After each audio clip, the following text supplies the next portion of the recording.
Ce soir, je vais te demander de retrouver un jour de ta vie. Pas un grand jour, pas un mariage, pas un enterrement, pas le jour où quelque chose s'est cassé. Un mardi ordinaire, il y a 9 ans. Un jour au hasard. Tu t'es réveillé ce matin-là. La lumière est entrée par une fenêtre. Tu as mangé quelque chose. Tu as dit des mots à quelqu'un, et certains de ces mots ont sûrement compté pour cette personne plus que tu ne le sauras jamais. Une journée entière, 24 heures à être vivant, à être toi, complètement présent, sans la moindre idée que ce serait le jour que je te demanderais un jour de retrouver. Maintenant, retrouve-la. Tu ne peux pas. Et je ne parle pas d'un effort. Je ne te demande pas de forcer.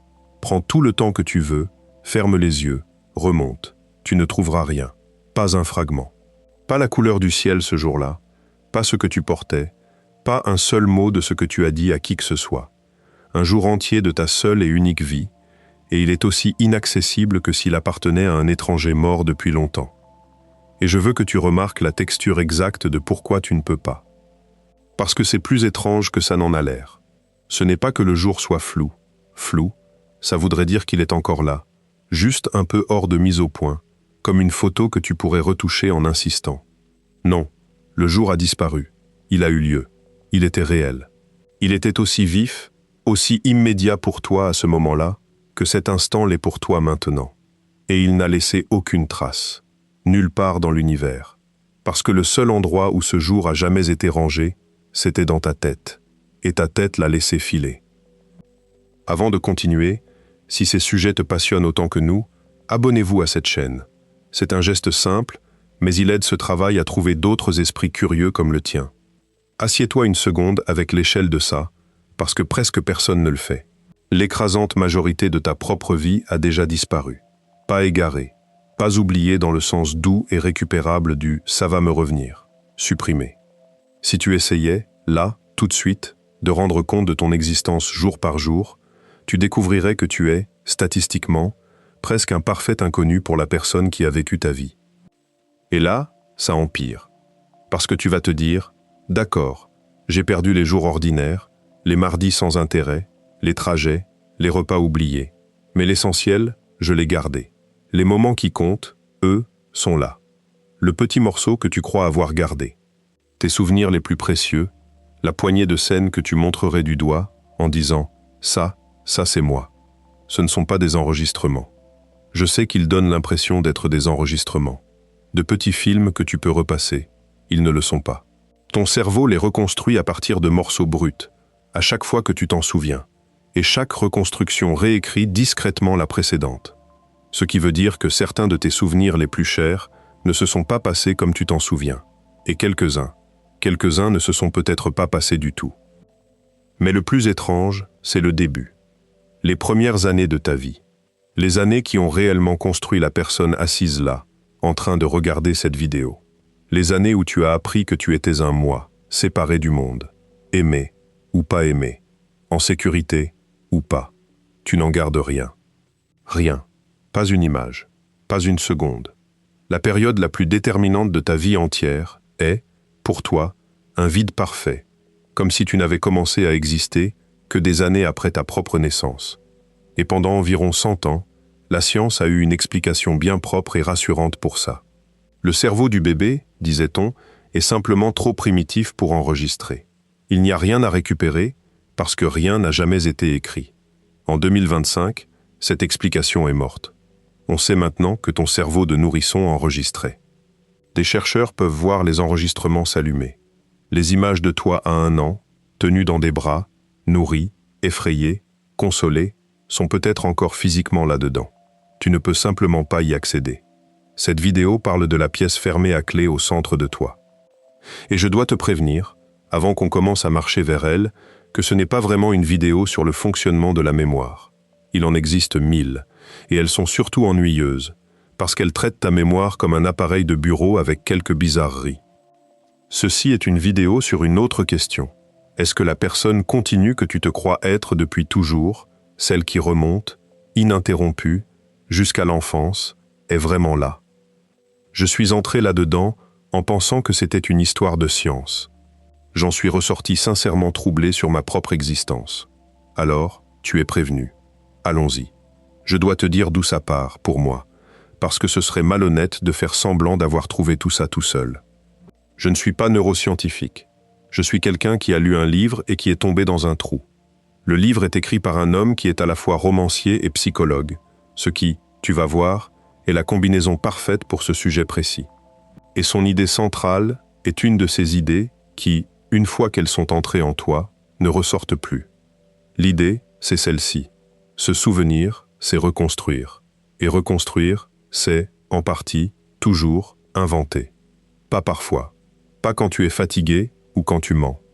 Toujours. L'acte de se souvenir est lui-même un acte de construction. Il n'y a pas de bouton lecture dans ton crâne. Il n'y en a jamais eu. Retiens ce mot. Histoire. Parce que tout, ce soir, va tourner autour de lui. Ton passé n'est pas un enregistrement. C'est une histoire que tu te racontes. Et une histoire, ça a un auteur, un montage, des choix, des mensonges utiles. On va découvrir à quel point. Commençons par la taille de la perte, parce qu'il faut la sentir avant que le reste puisse atterrir. Il y a un homme que tu devrais connaître. Un psychologue allemand nommé Hermann Ebbinghaus, qui, dans les années 1880, a fait quelque chose de presque monacal dans sa solitude. Il a décidé d'étudier la mémoire en devenant son propre rat de laboratoire. Il a inventé des milliers de syllabes sans le moindre sens. De petits amas de 3 lettres, sans lien avec quoi que ce soit. Et il en a mémorisé des listes. Puis il s'est testé, encore et encore, sur des heures, des jours, des semaines, pour mesurer exactement à quelle vitesse elle fuyait hors de lui. Ce qu'il a trouvé s'appelle aujourd'hui la courbe de l'oubli. Et elle est brutale. L'oubli n'est pas lent et doux. C'est une falaise. Tu perds la portion la plus raide presque immédiatement. Une grande partie dans la première heure, beaucoup plus encore dans le premier jour. Puis, la courbe s'aplatit en une longue traîne lente. Ce que ton cerveau décide de ne pas garder, il le jette presque tout de suite.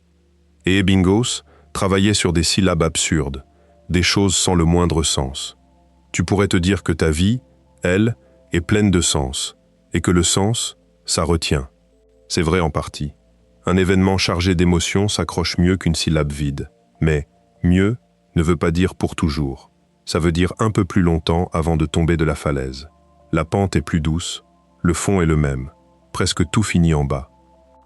Maintenant, tu pourrais dire « D'accord, mais c'était des syllabes absurdes. Ma vie, ce ne sont pas des syllabes absurdes. Ma vie est pleine de sens.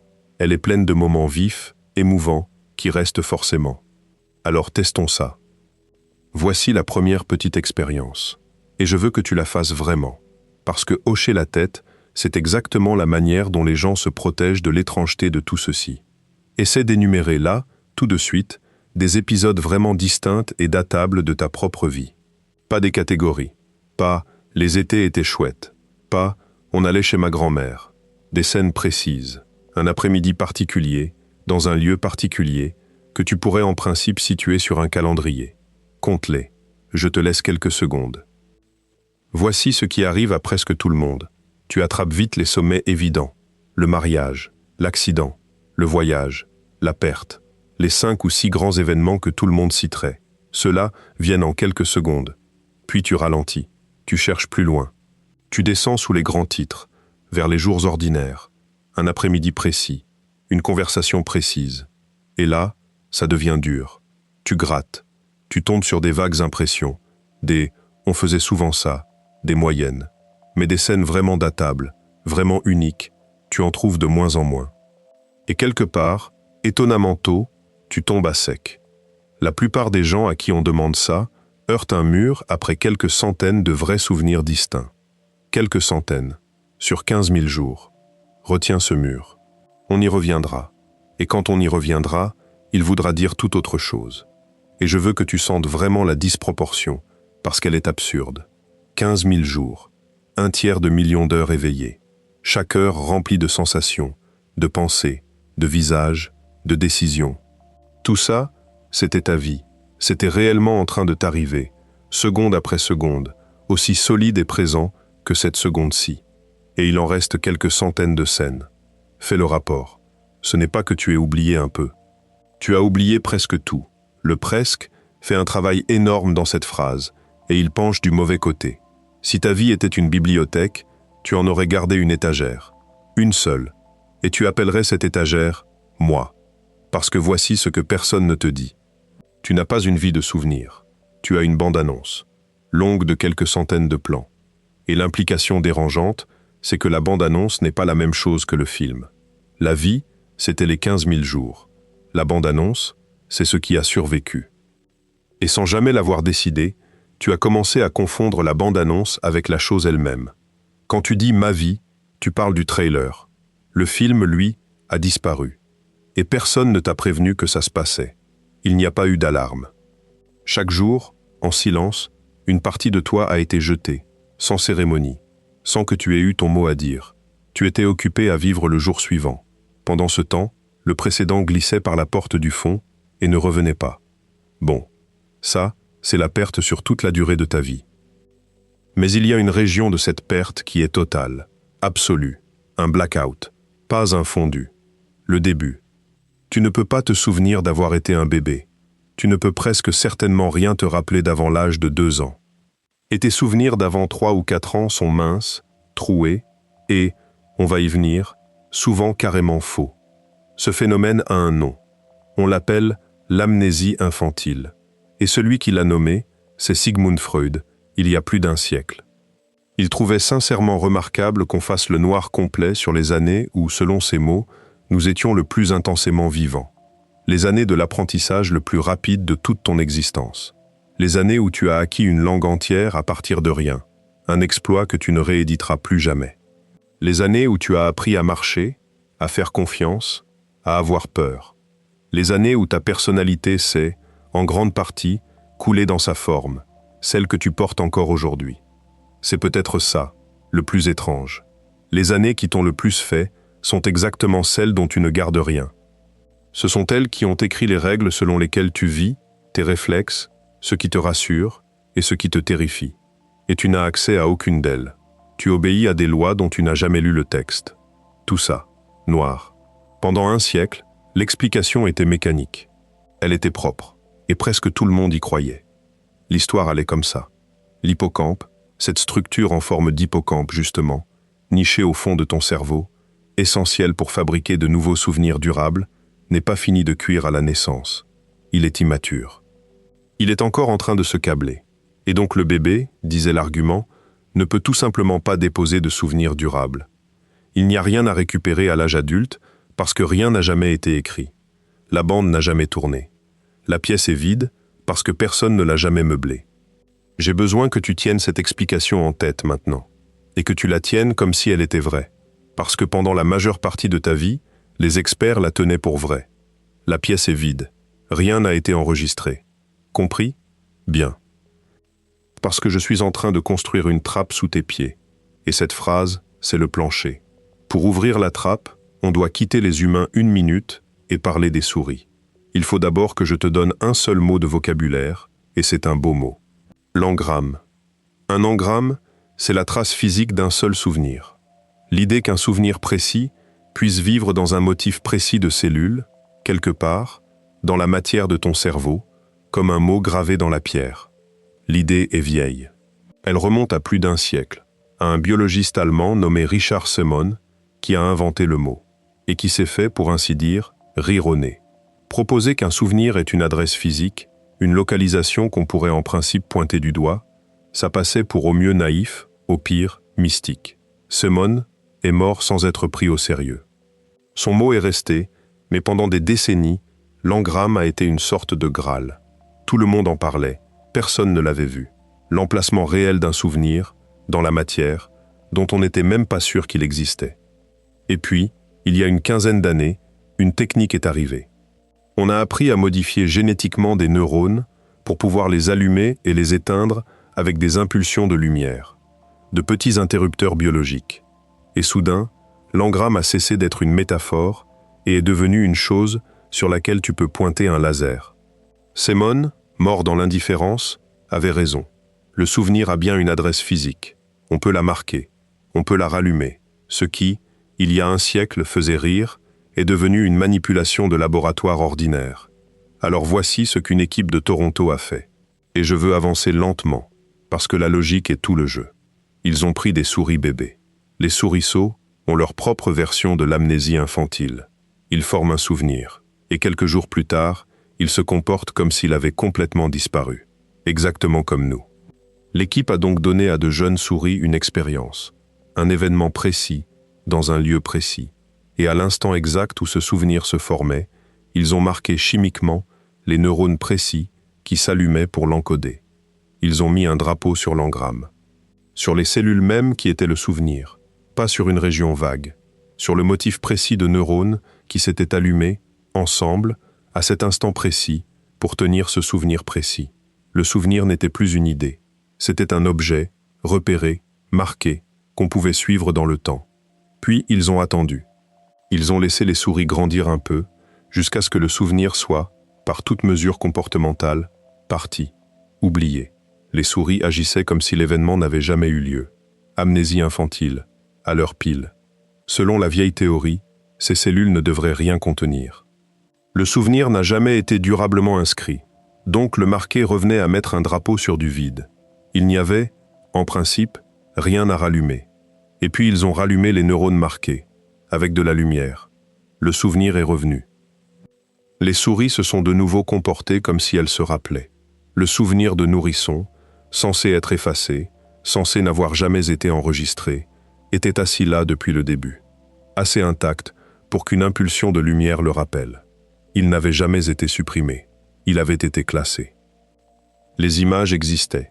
Ce qui manquait à l'animal, ce n'était pas l'enregistrement, c'était la capacité de le retrouver. L'amnésie infantile n'était pas une panne de la bande, c'était une panne de la recherche. Réfléchis à ce que ça fait à la vieille histoire bien propre. La pièce n'était pas vide, la pièce était pleine. Il n'y avait juste pas de poignée sur la porte. Imagine une archive immense, un entrepôt sans fin, plongé dans le noir.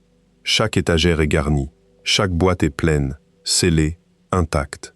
Rien n'a été jeté, rien ne manque. Mais les étiquettes sont écrites dans une langue que le bibliothécaire a oublié comment lire, et l'interrupteur est cassé. Alors, le bibliothécaire marche dans le noir, entre des kilomètres de rayonnage débordant de tout ce qui lui est jamais arrivé, et il ne peut ouvrir aucune boîte. Pas parce qu'elles sont vides, parce qu'il ne sait plus où elles sont, ni comment les nommer. Rien ne manque, tout est perdu. Ce sont deux choses différentes, et nous venons de découvrir que ton enfance est la seconde, pas la première.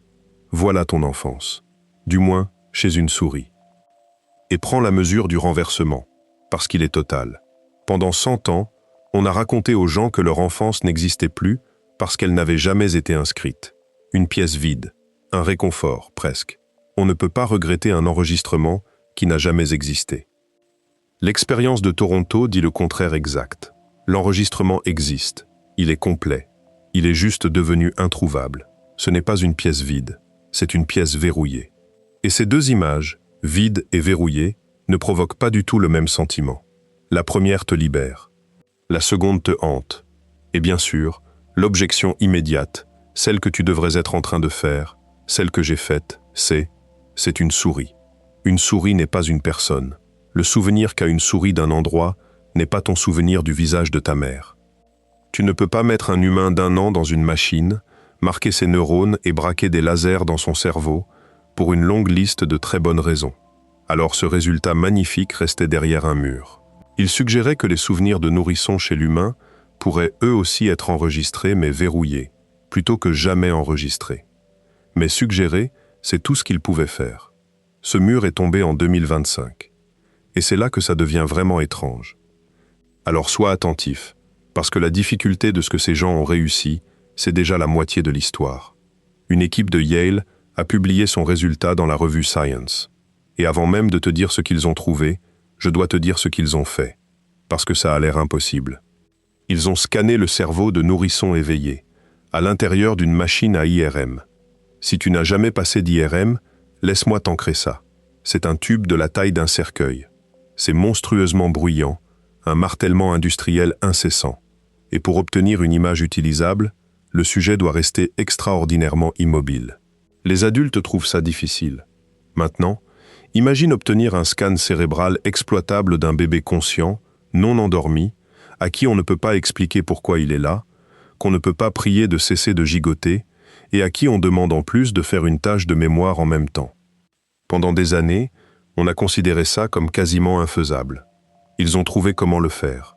Comment obtenir une image nette du cerveau d'un bébé qui gigote, qui pleure peut-être, qui ne comprend rien à ce tube hurlant autour de lui, et qui, en plus, doit être en train de regarder des images et de s'en souvenir. Ça, à soi seul, c'est l'un de ces exploits discrets de méthode dont le public n'entend jamais parler, et qui a demandé des années. On retient la découverte. On oublie toujours la prouesse d'avoir simplement réussi à regarder. Et voici la tâche. Il montrait au nourrisson des images, des visages, des objets, des scènes. Plus tard, il remontrait ces images, à côté d'images toutes neuves. Il y a une vérité bien établie sur la façon dont les bébés observent le monde. Un bébé fixe plus longtemps, ce qui est nouveau pour lui. Son regard qui s'attarde sur une image plutôt qu'une autre est un signal mesurable. Ça te donne une lecture de la mémoire chez une créature qui ne sait pas parler. Maintenant, la chute. Quand ils ont regardé les scans, ils ont trouvé que la quantité d'activité dans l'hippocampe, au moment où le bébé voyait l'image pour la première fois, prédisait si ce bébé traiterait plus tard cette image comme familière. Plus d'activité dans l'hippocampe pendant l'encodage, meilleure mémoire ensuite. La structure même que tout le monde disait trop immature pour enregistrer des souvenirs était en train d'enregistrer des souvenirs. Et elle le faisait dès l'âge d'1 an environ. L'explication vieille de 100 ans, la pièce est vide, la bande n'a jamais tourné, est, depuis 2025, morte. L'hippocampe du nourrisson encode de vrais souvenirs. La machinerie est en ligne. Et elle est en ligne pendant précisément les années qui seront effacées de ton autobiographie d'adulte. Ce qui force la question que la vieille théorie permettait à tout le monde d'éviter. Si les souvenirs ont été encodés, si l'amnésie infantile est une panne de récupération et non une panne d'enregistrement, alors où vont ces souvenirs? Et la réponse honnête que les chercheurs eux-mêmes sont prêts à envisager est celle qui devrait te faire poser ce que tu tiens dans les mains. Le responsable de l'étude à Yale décrit ouvertement qu'il poursuit ce qu'il appelle une possibilité radicale, presque de science-fiction, que ces tout premiers souvenirs ne soient pas détruits du tout, qu'ils persistent, sous une forme dormante et encodée, jusqu'à l'âge adulte, inaccessible, mais là. Laisse ça se poser. Quelque part dans la matière physique de ton crâne, en ce moment même, à 7 cm derrière tes yeux, il pourrait y avoir la trace encodée de la première fois que ta mère t'a tenu dans ses bras, le premier visage que tu as aimé, la première fois que tu t'es senti en sécurité, ou pas. Un vrai souvenir, physiquement présent, à quelques centimètres de ta conscience, et pourtant plus inaccessible que le fond de l'océan. Il est en toi, il est à toi, et tu passeras ta vie entière incapable de l'ouvrir. Tu es, au sens le plus littéral, le produit d'expériences auxquelles tu ne peux plus accéder. Tout ce qui t'a façonné dans ces premières années, la façon dont on t'a tenu ou pas, dont on t'a répondu ou pas, dont tu as appris que le monde était sûr ou non, tout ça t'habite encore, pilote encore une partie de tes réactions d'adulte, et tu ne pourras jamais en consulter la source. Tu vis à partir d'un texte que tu ne pourras jamais relire. La pièce est pleine. Il n'y a pas de poignée sur la porte. Et si une phrase comme celle-là est le genre de chose qui va t'empêcher de dormir ce soir, alors rester dans le coin est probablement une bonne idée. Parce que là où on va ensuite est plus étrange encore que la pièce fermée. Parce que je ne t'ai pas encore dit le pire.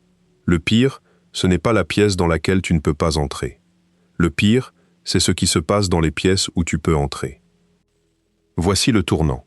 C'est le moment où je dois t'avouer que tout ce que j'ai dit jusqu'ici était une mise en place, et que le vrai sujet de cette vidéo se cachait derrière depuis le début.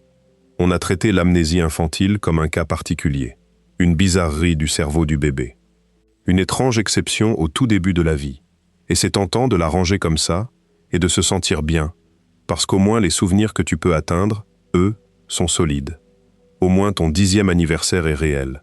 Au moins la version de la voix de ton père que tu portes est exacte. Au moins ce dont tu te souviens, tu peux t'y fier. Non. Et je suis désolé, parce que c'est la partie que je préférerais te cacher. La pièce fermée de l'enfance, on pouvait la ranger comme une exception. Une bizarrerie du début, triste mais bornée. Le reste tenait debout. Sauf que la pièce fermée n'est pas l'exception. C'est la version la plus visible, la plus totale, d'une chose qui arrive à tous tes souvenirs, en permanence, y compris ceux que tu es sûr de tenir. C'est la trappe, et elle vient de s'ouvrir. et on est en train de tomber à travers. Souviens-toi de la thèse du début. Se souvenir, c'est reconstruire. Et reconstruire, c'est, en partie, toujours, inventer. La pièce fermée de l'enfance n'est pas l'exception à la façon dont marche la mémoire. C'est juste la version la plus visible, la plus totale, de quelque chose qui arrive à tous tes souvenirs, tout le temps. Parce que voici le mécanisme, et il a un nom. La reconsolidation. Longtemps, on a supposé qu'un souvenir, une fois consolidé, une fois écrit dans le stockage à long terme, était un fichier fini. Stable, rangé. Tu pouvais le lire sans le changer, comme lire un livre ne réécrit pas le livre. Le passé était le passé. Ce qui était inscrit était inscrit. C'est l'image que nous avons tous en tête, sans jamais l'examiner. La mémoire comme un grenier. Tu montes, tu ouvres une malle, tu regardes ce qu'il y a dedans, tu refermes, tu redescends. La malle est restée la malle. Ce que tu as regardé est resté ce que c'était. Puis, une série d'expériences a montré quelque chose qui a renversé ça complètement. Et l'image du grenier est fausse. Dangereusement fausse. Quand tu récupères un souvenir, tu ne le lis pas. Tu le déverrouilles. Tu le rends brièvement modifiable à nouveau. Et ensuite, quand tu as fini, il doit être ressauvegardé. Et dans cette fenêtre, entre le rappel et la ressauvegarde, le souvenir est mou, malléable. Comme de l'argile qu'on aurait ressorti du four pour la réchauffer. Et tout ce qui se trouve autour de toi, à cet instant, peut s'imprimer dedans. Une information nouvelle, ton humeur du moment, une remarque de quelqu'un, la musique qui passe, ton âge, tes regrets, ce que tu es devenu depuis. Tout ça se mélange à l'argile molle, puis elle refroidit, elle durcit, et elle est rangée à la place de l'original, avec la même étiquette, comme si rien n'avait bougé. Le souvenir que tu ressors dans 10 ans portera les empreintes de tous les jours où tu l'auras ressorti entre-temps. Il sera daté de ton enfance et couvert des traces de doigts de ton présent. Relis ça et sens l'horreur de la chose. L'acte de se souvenir de quelque chose est l'acte de le modifier. Ce n'est pas un bug occasionnel. Ce n'est pas quelque chose qui arrive quand tu es fatigué ou quand tu mens. C'est le fonctionnement normal, par défaut, à chaque fois. Il n'y a pas de bouton lecture dans ton crâne. Il n'y en a jamais eu. Le film que tu crois regarder quand tu te souviens de ton 10e anniversaire est assemblé en direct, à la demande, à partir de fragments, et cousu ensemble avec des suppositions plausibles. Puis rangé de nouveau, comme si la version fraîchement assemblée était l'original. Les souvenirs que tu revisites le plus, les plus précieux, ceux que tu as rejoués 1000 fois, ce sont, par cette logique même, les plus lourdement réécrits, les plus éloignés de l'original. Le souvenir de ton mariage que tu ressors et regardes avec amour chaque année est une photocopie d'une photocopie d'une photocopie. Tes souvenirs les plus chers sont tes moins exacts. Et je veux que tu tiennes ce paradoxe une seconde, parce qu'il est cruel. Le souvenir que tu protèges le plus, celui que tu sors précautionneusement, que tu époussettes, que tu montres aux gens en disant « ça, c'est un des plus beaux moments de ma vie », c'est précisément celui que tu as le plus abîmé. Chaque fois que tu l'as aimé, tu l'as retouché. La tendresse elle-même est l'agent de la déformation. Le souvenir que tu n'as jamais ressorti, celui qui dort dans un coin, intouché depuis 20 ans, est peut-être le plus fidèle qui te reste. Mais tu ne sais même pas qu'il est là. Et le jour où tu iras le chercher, tu commenceras, à cet instant précis, à l'écrire par-dessus. Il n'y a pas d'issue.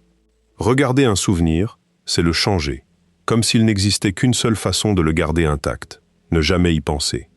Et si tu veux savoir jusqu'où ça peut aller, tu vas voir le travail de l'une des psychologues les plus importantes et les plus controversées vivantes, Elisabeth Loftus. Loftus a passé une carrière à prouver quelque chose qui sonne comme une insulte et qui se révèle être une loi de la nature. La mémoire humaine n'est pas seulement peu fiable, elle est implantable. Tu peux mettre dans la tête de quelqu'un le souvenir d'un événement qui n'a jamais eu lieu, et cette personne ne pourra pas faire la différence. Et ne pas faire la différence, c'est plus fort que ça n'en a l'air. Ce n'est pas qu'elle hésite, qu'elle a un doute, c'est qu'elle défendra le faux souvenir avec la même assurance, la même émotion, la même vivacité qu'un vrai. Souvent, avec plus de conviction même. Parce qu'un souvenir implanté est propre, net, bien raconté, alors qu'un vrai souvenir est souvent flou et bancal. Le faux peut sembler plus réel que le vrai. Ton sentiment de certitude n'est absolument pas un détecteur de vérité. Tu peux être totalement sûr et totalement dans l'erreur, et rien, à l'intérieur, ne te préviendra. Son premier travail a montré ce qu'on appelle l'effet de désinformation. Elle montrait à des gens des images d'un accident de voiture. Puis, elle les interrogeait avec des mots subtilement différents. À quelle vitesse allaient les voitures quand elles se sont percutées? Ou quand elles se sont touchées? Le mot « percuter » n'a pas seulement produit des estimations de vitesse plus élevées.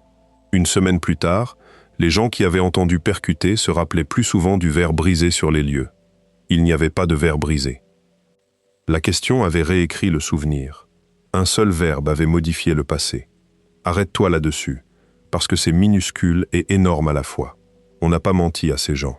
On ne les a pas hypnotisés. On a juste choisi un mot un peu plus violent. Et ce mot, à lui seul, a fait pousser du verre brisé dans une scène où il n'y en avait pas. Leur souvenir a discrètement fabriqué une preuve pour coller à un adjectif. Maintenant, pense à toutes les fois où quelqu'un t'a raconté un moment que tu as vécu avec lui, en le racontant à sa façon. Chaque fois, tu as absorbé un peu de sa version. Ton souvenir a bougé vers le sien. On réécrit constamment le passé les uns des autres, avec des mots, sans le savoir, sans le vouloir. Mais l'étude qui devrait sincèrement te déranger, c'est celle qu'on surnomme « perdu au centre commercial ». Loftus et ses collègues ont implanté, chez des adultes, un souvenir d'enfance complet. S'être perdu dans un centre commercial vers l'âge de 5 ans. Effrayé, en pleurs, finalement secouru par un vieil inconnu. Rien de tout ça n'était arrivé. Ils l'ont confirmé auprès des propres familles des sujets. Et une part importante des gens non seulement en sont venus à le croire, mais l'ont enrichi. Ils ont ajouté des détails. Ils ont décrit l'inconnu. Ils ont décrit leur propre peur. Ils ont fourni la texture, la richesse sensorielle, la vérité émotionnelle. Pour un événement qui était de la fiction pure, gentiment suggéré par un chercheur.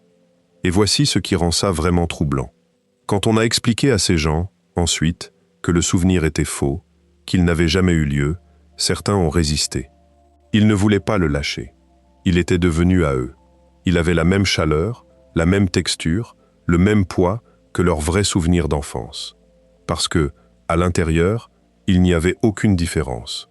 Rien, dans le souvenir lui-même, ne portait l'étiquette « faux ». Un vrai souvenir et un souvenir implanté se ressemblent parfaitement de l'intérieur, pour la même raison qu'un vrai billet et un faux billet parfait s'achètent le même pain. Maintenant, tiens ça à côté de la pièce fermée du nourrisson et regarde les deux moitiés de cette vidéo s'emboîter. D'un côté, tu as de vrais souvenirs auxquels tu ne peux pas accéder. De l'autre, tu as de faux souvenirs que tu ne peux pas distinguer des vrais. Ton passé, le registre réel de qui tu étais, est en partie scellé, là où tu ne l'atteindras jamais, et en partie inventé et classé sous l'étiquette « vrai ». Les pièces où tu ne peux pas entrer sont pleines. Les pièces où tu peux entrer ont été redécorées, encore et encore, par un décorateur que tu n'as jamais engagé et que tu ne peux pas virer. Prends une seconde pour tenir les deux moitiés ensemble, parce que c'est le cœur froid de toute cette histoire. D'un côté, une enfance entière, encodée, réelle, physiquement présente et totalement hors d'atteinte. Le vrai, verrouillé. De l'autre, des souvenirs que tu peux ouvrir quand tu veux, qui te semblent parfaitement fiables et dont une partie a été fabriquée ou déformée à ton insu. Le faux, accessible. Mets ça bout à bout. La part de ton passé à laquelle tu peux accéder n'est pas fiable. Et la part qui serait fiable, tu ne peux pas y accéder. Ce qui est vrai est fermé. Ce qui est ouvert est retouché. Tu n'as, nulle part, un accès direct et fiable à ce que tu as réellement vécu. Et avant que tu te dises que c'est un phénomène moderne, une fragilité de nos cerveaux d'aujourd'hui, non.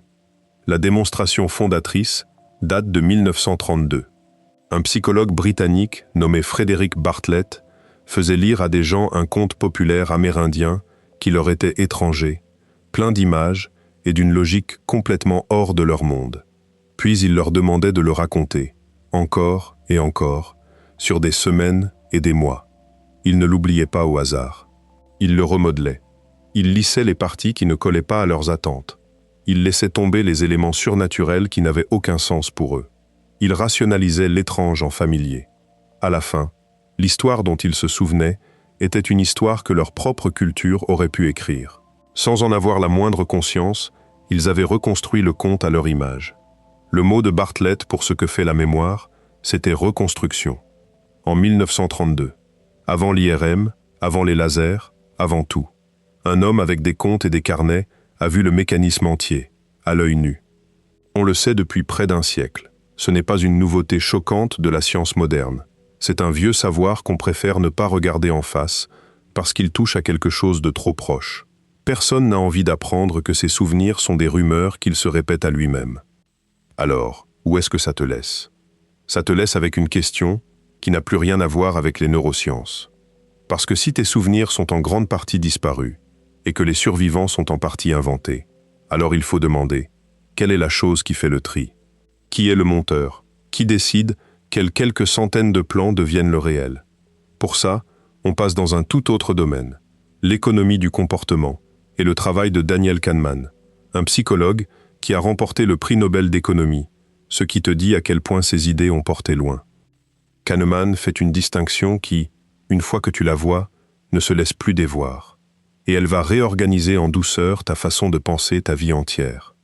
Il dit qu'il y a deux moi qui vivent en toi.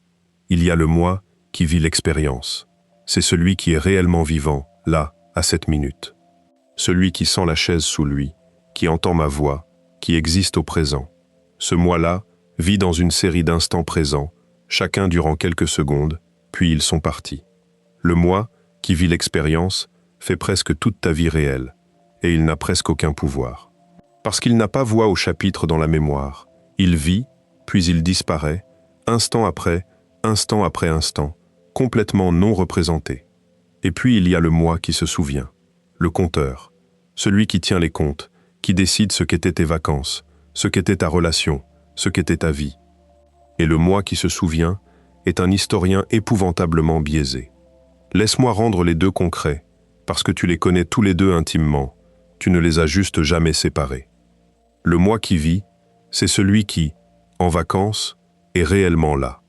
Les pieds dans le sable, la chaleur sur la peau, l'ennui du troisième jour, la dispute au dîner, le fou rire imprévu.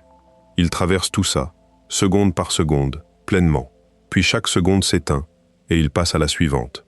Il ne garde rien. Il ne peut rien garder. Garder, ce n'est pas son travail. Le moi qui se souvient, lui, n'était pas vraiment là. Il attend à la fin.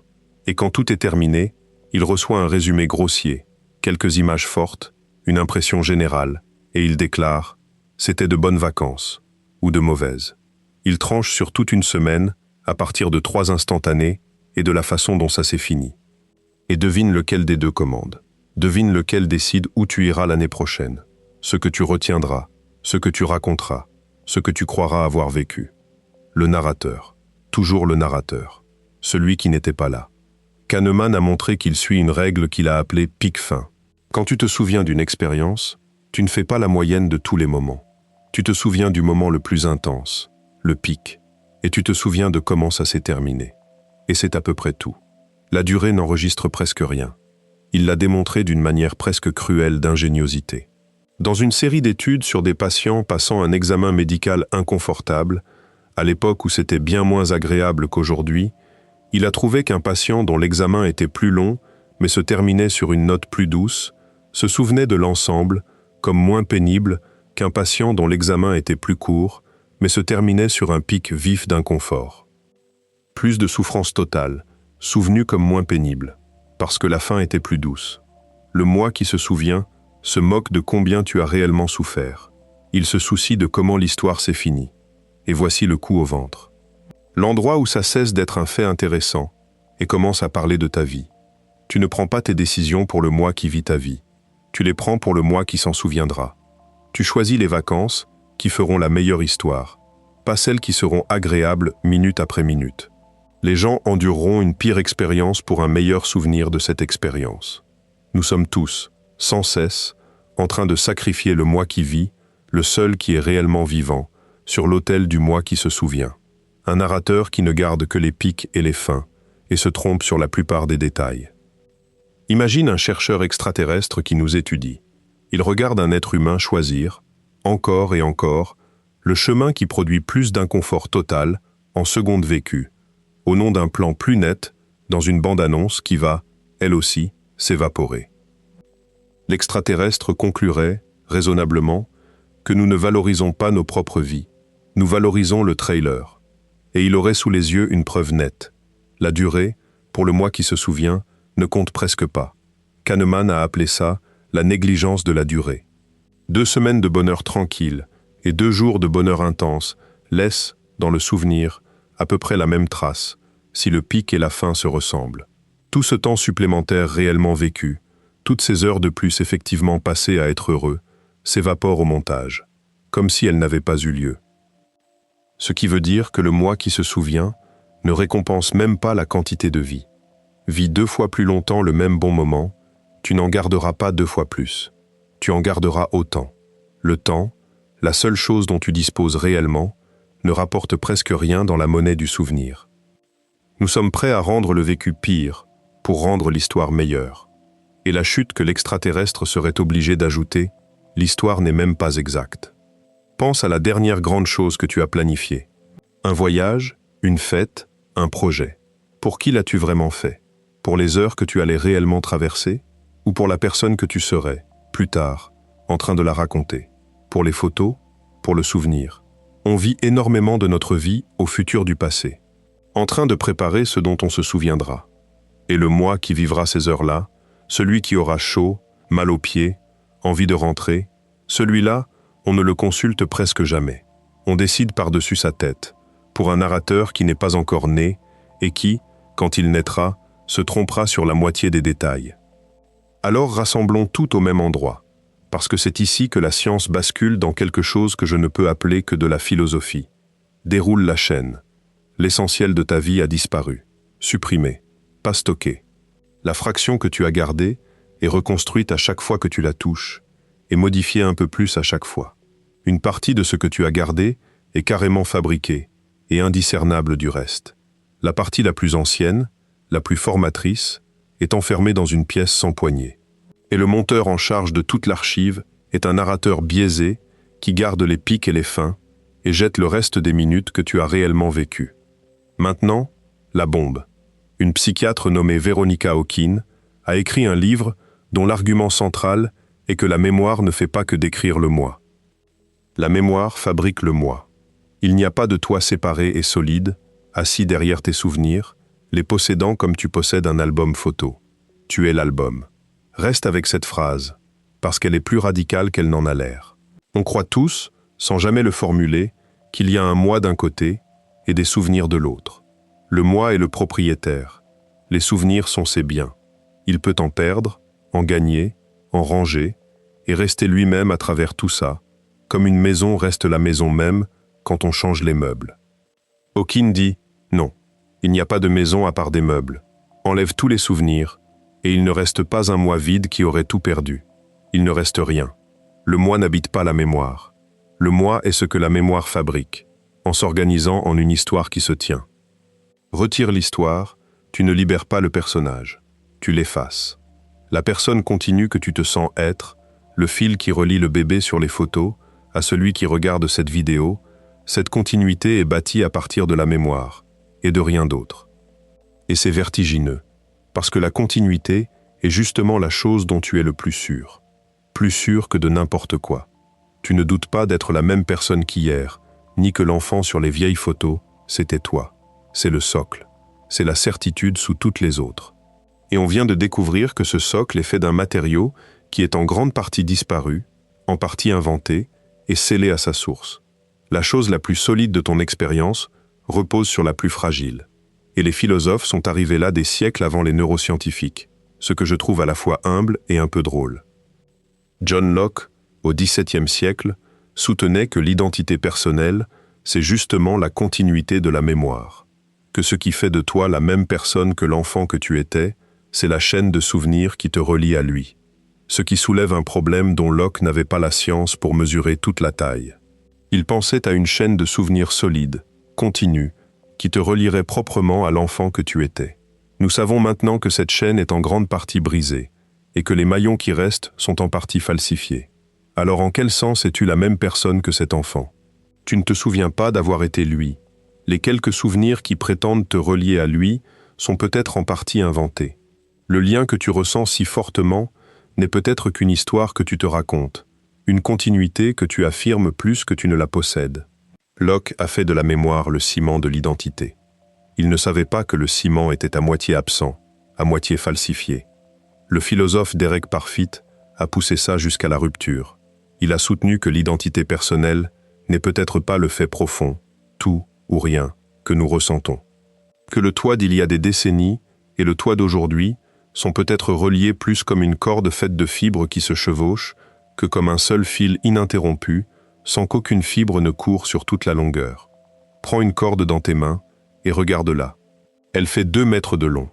Et pourtant, aucun brin, à l'intérieur, ne fait 2 mètres. Chaque fibre est courte. Elle se chevauche, se relaie, se passe le relais. La corde tient sur toute sa longueur, mais rien en elle ne la traverse d'un bout à l'autre. Parfit disait « Tu es cette corde ». L'enfant de tes photos, et toi ce soir, êtes reliés par des brins qui se chevauchent, souvenir après souvenir, mais il n'existe aucune fibre unique, aucun toi permanent, qui court du berceau jusqu'à maintenant. La continuité est réelle. Le fil continu, lui, est une illusion. Et curieusement, ça n'affaiblit pas la corde. Une corde tient très bien sans brin unique, toi aussi. Et Daniel Dennett a donné à ça la formule qui me hante le plus. Le moi, a-t-il dit, est un centre de gravité narratif. Pas une chose, un point autour duquel une histoire tourne. Une fiction utile que le cerveau file, parce qu'une créature qui raconte une histoire cohérente sur elle-même survit mieux qu'une créature qui n'y arrive pas. Il y a un mot, chez le grand chercheur de la mémoire Endel Tulving, qui rend ça exact. Il distinguait le fait de savoir quelque chose sur ton passé du fait de le revivre. Ce sentiment de voyager mentalement dans le temps et d'être là de nouveau, il l'appelait la conscience autonoétique. C'est ce qui fait qu'un souvenir te semble être le tien, plutôt qu'un fait dans un livre. C'est sans doute la signature la plus profonde du fait d'avoir un moi. Ce n'est pas savoir que tu es allé à la mer à 8 ans, comme tu sais que Paris est la capitale de la France. C'est y être de nouveau, sentir, une fraction de seconde, le sel, la lumière, la peur ou la joie. Ce petit voyage dans le temps, ce « j'y étais », c'est ce qui transforme une information en souvenir, une donnée en morceaux de toi. Et c'est précisément la chose qui est construite, faillible, modifiable, et, pour tes premières années, entièrement absente. Le sentiment le plus intime que tu aies, celui d'avoir été là, d'avoir traversé ta propre vie, est aussi le plus facile à truquer. On peut te le donner pour un événement qui n'a jamais eu lieu. Loftus l'a prouvé. Le « j'y étais » n'est pas une preuve que tu y étais. C'est juste une sensation, et la sensation peut être fabriquée. Alors pose les pièces sur la table et regarde-les. Si le moi est fait de mémoire, et que la mémoire est en grande partie disparue, en partie inventée, et scellée à la source, alors le « je » continu que tu as porté toute ta vie, celui qui te semble plus solide et plus certain que tout le reste de ton expérience, est une histoire. Une histoire montée, retouchée, en partie fictive, écrite par un narrateur peu fiable, à propos d'une personne dont l'essentiel de la vie a été effacé. Et pourtant, c'est aussi la chose la plus réelle que tu possèdes. C'est la partie que je n'ai sincèrement pas réussi à résoudre, et j'ai arrêté d'essayer. Parce que l'histoire n'est pas un mensonge posé par-dessus le vrai toi. Il n'y a pas de vrai toi en dessous. L'histoire est toi. C'est tout ce qu'il y a. La fiction est le fait. Et je sais que ça peut sonner comme une pirouette pour se rassurer. Ce n'en est pas une. C'est plus dérangeant que rassurant. Ça veut dire qu'il n'y a personne, au fond de toi, qui posséderait ces souvenirs comme des objets dans un tiroir. Le possesseur et les souvenirs sont la même chose. Enlève les souvenirs, tu n'exposes pas un moi nu en dessous. Il n'y a pas de dessous. Le moi n'est pas la chose qui a les souvenirs. Le moi est ce que ça fait, de l'intérieur, à un paquet de souvenirs de se raconter comme une seule personne. Tu n'es pas quelqu'un qui a une histoire, tu es une histoire qui se prend pour quelqu'un. Et ça retourne tout une dernière fois. On a commencé en traitant l'oubli comme une tragédie, la grande suppression, les jours perdus, la pièce fermée. Mais regarde encore. Si tu te souvenais de tout, chaque mardi, chaque trajet, chaque repas, les 15 000 jours entiers, en détail plein, égal, non retouché, tu ne serais pas plus toi-même. Tu ne serais aucun moi du tout. Tu serais une archive plate, indifférenciée, sans forme, sans sens, sans récit. Une archive parfaite ne serait pas un moi. Ce serait une caméra de surveillance. Des millions d'heures d'images plates, toutes du même poids, sans que rien ne ressorte, sans que rien ne compte plus que rien. Aucune histoire, aucun sens. Juste un enregistrement total et illisible d'une existence. Ce qui te rend toi, ce n'est pas ce que tu as retenu, c'est ce que tu as laissé tomber. C'est l'oubli qui crée la forme, c'est le montage qui fait l'histoire. Les pics et les fins que ton narrateur peu fiable garde. Ce ne sont pas la corruption de ta vie, ce sont son écriture. Pense à ce qu'est un roman. Un roman n'est pas la transcription complète, seconde par seconde, de la vie d'un personnage. Ce serait illisible, informe, ce ne serait rien. Un roman, c'est ce qui reste quand un auteur a coupé tout le reste. Les blancs entre les scènes ne sont pas des trous. Ce sont ce qui donne aux scènes leur poids. Un livre, c'est autant ce qui a été jeté que ce qui a été gardé. Ta vie fonctionne pareil. Le narrateur peu fiable dans ton crâne fait exactement le travail d'un romancier. Il coupe, il resserre, il choisit, il ment un peu pour que ça tienne. Et le résultat n'est pas une trahison de ta vie. C'est la seule forme sous laquelle une vie peut devenir un moi. L'oubli n'est pas un défaut dans l'histoire de ta vie. L'oubli est la façon dont l'histoire s'écrit. Tu te souviens de ce mur que je t'ai demandé de heurter, près du début? Le point où tu es tombé à sec, en listant tes vrais souvenirs distincts. Quelques centaines, sur 15 000 jours. Je t'ai dit qu'on y reviendrait, et que ça voudrait dire autre chose.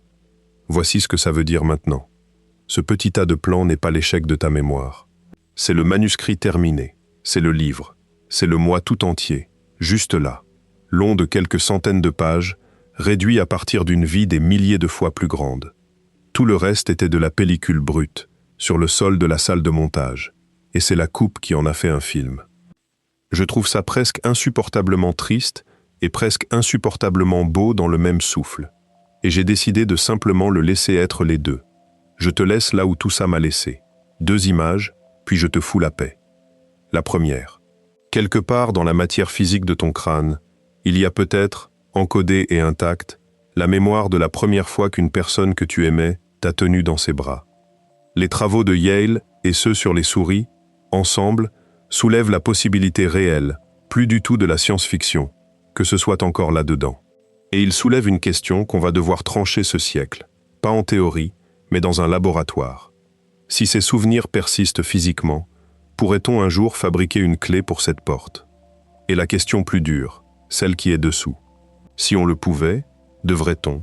Que te ferait-il de récupérer soudain, en entier, les expériences qui t'ont construit, avant que tu aies la moindre défense, le moindre mot, le moindre moi pour se protéger? Il y a peut-être une très bonne raison pour que la porte n'ait pas de poignée. L'oubli est peut-être une miséricorde. On ne sait pas. On est sur le point de le découvrir. Et il faut le dire clairement, parce que c'est vertigineux.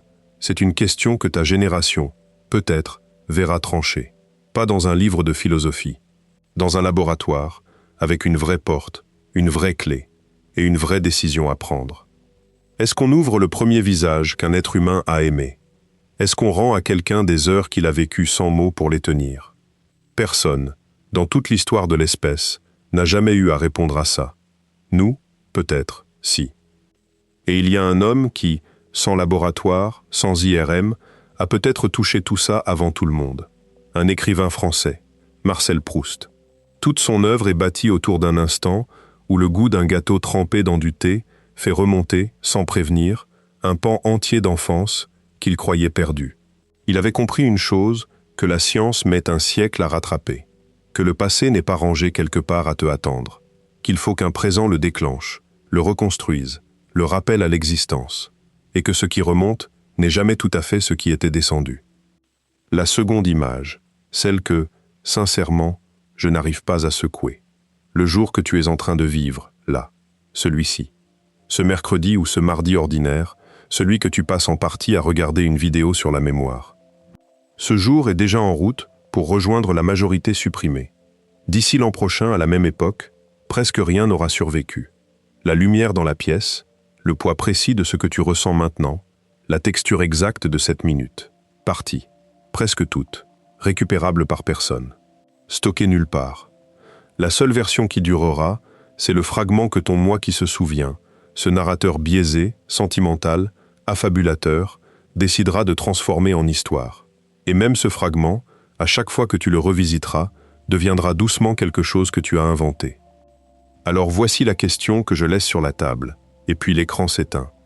Si tu vas oublier presque toute ta vie, si le moi qui vit fait le vécu et n'en reçoit aucun crédit, et que le moi qui se souvient prend le crédit et se trompe sur les faits, alors pourquoi, au juste, es-tu en train de vivre?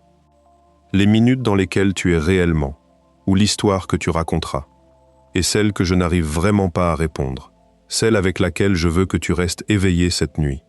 À qui, au juste, es-tu en train de la raconter? Pense à ça une seconde avant de dormir. Le moi qui se souvient passe sa vie à monter une histoire, à choisir les pics, à soigner les fins, à réécrire les scènes pour qu'elles tiennent. Une histoire. Mais une histoire, ça se raconte à quelqu'un. Un récit suppose un auditeur. Alors qui écoute? Il n'y a personne d'autre là-dedans. Il n'y a que toi. Le narrateur et le public sont la même chose, penchés l'un vers l'autre dans une pièce vide, en train de se raconter qui tu es, indéfiniment, pour que quelqu'un, quelque part, continue de le croire. C'est peut-être ça, au fond, être une personne. Non pas posséder un passé, mais se le raconter sans fin, à soi-même, pour ne pas se défaire. Et l'histoire, ce soir, c'est celle-ci, ce moment. Cette minute que tu es en train de vivre, et qui est déjà, pendant que je parle, en train de glisser vers la porte du fond. Garde-la si tu peux, ou plutôt, sache que tu ne la garderas pas, et vis-la quand même. Peut-être que c'est la seule réponse honnête. Le moi qui vit ne reçoit jamais le crédit, alors offre-lui au moins ceci, une minute pleinement vécue, sans penser à l'histoire que tu en feras. Une minute pour lui, pas pour le narrateur. C'est la seule part de ta vie qui soit vraiment en train d'arriver. Dors bien.